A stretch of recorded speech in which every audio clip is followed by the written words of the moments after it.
আমি মায়ার নবীর নুরানির চেহারাটা আর দেখতে পাবো না।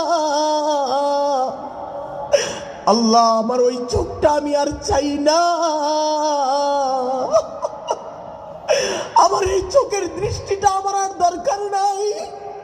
এই চোখ দিয়ে দুনিয়ার সৌন্দর্য দেখার দরকার নাই। এই চোখ দিয়া সূর্যের আলো আর দেখতে চাই না। এই চোখটা দিয়া স্ত্রীর সুন্দর চেহারা আর দেখতে চাই না।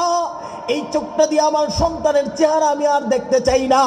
যেই চোখ আমার রাসূলকে দেখতে পাবে না, এই চোখ আমার দরকার নাই। আল্লাহ, আপনি আমার অন্ধ বানায়া দেন। হযরত যায়েদ ইবনে আব্দে রাব্বির চিৎকার আমার আল্লাহ সাথে সাথে দোয়া কবুল করেছেন। আব্দে রাব্বি রাদিয়াল্লাহু তাআলা চিরতরের জন্য অন্ধ হয়ে গেছেন। কোন আল্লাহু আকবার। এভাবে চাদর নিয়ে টান দেয় সেই হাত, এই জাতি, এই উম্মত ভেঙে দেব, টুকরো টুকরো করে দেব, ঠিক কিনা? আজকে আল্লাহর নবীর শানে যারা এরকম ভাবে বেয়াদবিমূলক কথা বলবেন, যে কোনো দল, আমার আফসোস হয় আপনাদের জন্য, আপনাদের দলের জন্য। মুক্তাদা একটাবার এতটি বক্তব্য দিলেন, একটাবার কাদিয়ানি শব্দটা মুক্তাদা বার করলেন না।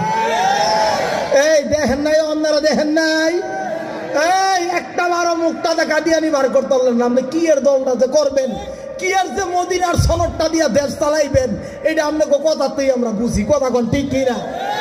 আরে কথা কোন ঠিক কিনা? স্পষ্ট ভাষায় বলে দেই, স্পষ্ট ভাষায় বলি, চলুন বিভেদ ভুলে যাই। একটা নতুন সমাজ গড়তে হলে একজন আশিক নবী হিসাবে আমরা সংসদে ক্ষমতায় আসি, এই কাদিয়ানীদেরকে বাংলার জমিনে কাফের ঘোষণা করে ছাড়বো ইনশাআল্লাহ। আমার ভাইয়েরা, যদি বেয়াদবি করে, এখানে হাজারো যুবক আছে, যেই যুবক রাসূলকে স্বপ্ন দেখার আশা নিয়ে ঘুমায়, ঠিক কিনা? যেই যুবক রাসূলের শাফায়াত পেয়ে জান্নাতে যাওয়ার স্বপ্ন নিয়ে ঘুমায়, কথা বলেন ঠিক কিনা? এই মাঠে কোন কোন যুবক আছো বুকের তাজা রক্ত ঢেলে দিয়ে খাতামুন নবিয়্যিনের নবুয়তের এই চাদরকে রক্ষা করার জন্য, তাজা রক্ত দেওয়ার জন্য কে কে রাজি আছো? নারায়ে তাকবীর, নারায়ে তাকবীর। আমার ভাইয়েরা, স্পষ্ট ভাষায় বলে, এটা সরাঞ্চলে শৈল্য বুঝে, অনেক জোর বুঝেন না, কথা কয় না রে, কথা কয় ঠিক না।